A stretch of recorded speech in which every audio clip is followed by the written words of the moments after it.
me luck. So after a week of indulging myself, and especially the Maharaja, that fantastic food, the jacket's feeling a bit tight, eh? So I thought, latest craze, body sweat, a bit of fitness, a bit of dance. The nation's waistlines might be growing, but so is its fitness industry, now worth £1 billion a year. As ever in India, the people seem to keep what they love and embrace what's new. Body sweat, fantastic. I've lost 2 stone. I'm off for a burger. So what's hot in Delhi now? Momos. What's momos? Momos are, I think, Indian versions of Chinese dumplings or Tibetan food. Ready to go? Yes. Come on, excellent. The body sweaters are taking me to the regular momo stand around the corner. I'll let you. This is the first time I've had food here that isn't the traditional Punjabi flavours that I grew up with. Vegetarian? Yeah, okay. Yummy. So that's the momo? And that's cooked in a tandoor? This will be very hot. That's its stuff. It's like a Pandora's box. Tell us what it's made of. You got this fantastic light dough, like dim sum, the filling, garlic, ginger, chilli, onion, spices, and then you've got this fantastic chutney, vinegar and chilli. Simple 2 ingredients. It's hot, but then it doesn't detract from the flavour of the momo. The Punjabis came after partition, changed the food scene completely. And now the things like the momos, that's Tibetan. Yeah. Yes. And we made our own. It's amazing how everything keeps reinventing itself. These young Delhites have got it sorted. Work hard, play hard. After a Bollywood sweat class, they're out for the best food that's on the street. And it just shows you the face of Delhi food keeps changing. Refugees from Tibet, from Afghanistan, bringing their food in and changing the culture of food slightly again. It's always going to keep evolving. I think that's what's wonderful about food in India. The traditions are going to stay the same, but they're going to tweaks from whatever comes in.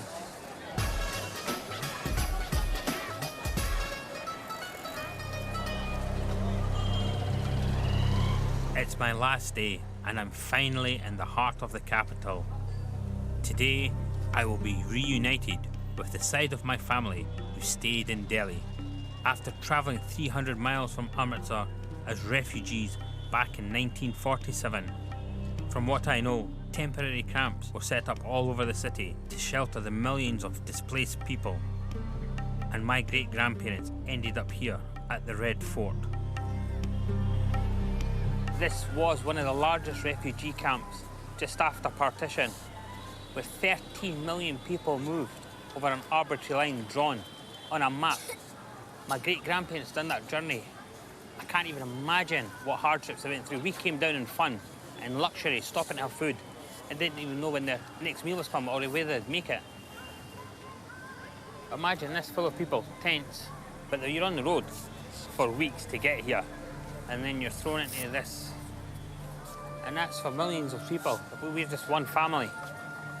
And that dispersed the Sikhs throughout the world.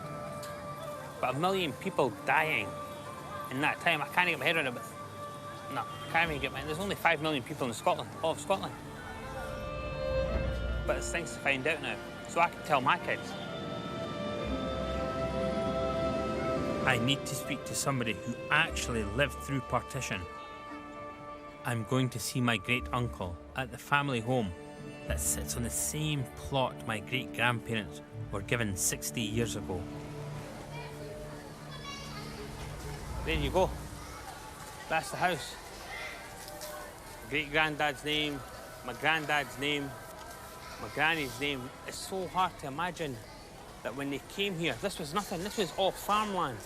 All everywhere out there, this was the blocks going backwards. 15 foot by 60 foot. That was it. That's what they were given. And it shows the heart of the Punjabi spirit. Look what they've built round. Look at the house. They stayed, they prospered, they travelled the world. I'm just glad to be home.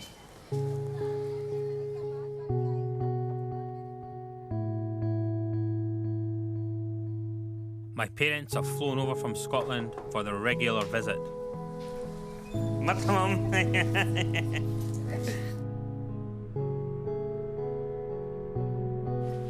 It feels good to see my mum and my dad. They've arranged for me to spend time with my 89-year-old great-uncle Umar. I've only met him once. So I asked my great-granduncle what it feels, because we're in Scotland. There's other people around parts of the world and everything. He says it's great, it's God's will, it's amazing. And he says it doesn't matter because we're just one blood, and that's it.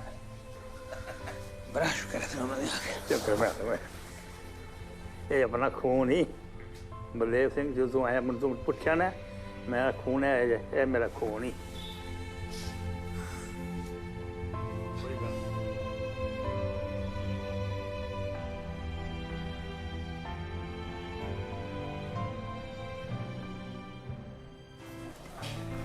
I'm realizing my family bonds, like my Indian traditions, are strong, and that good food brings people together.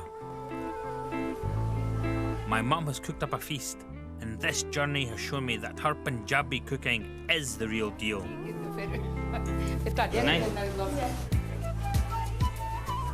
I came to find out if I could fit in, and I can. I can have one foot in Punjab and one foot in Scotland, and I am proud to have two strong, independent heritages that I can call my own.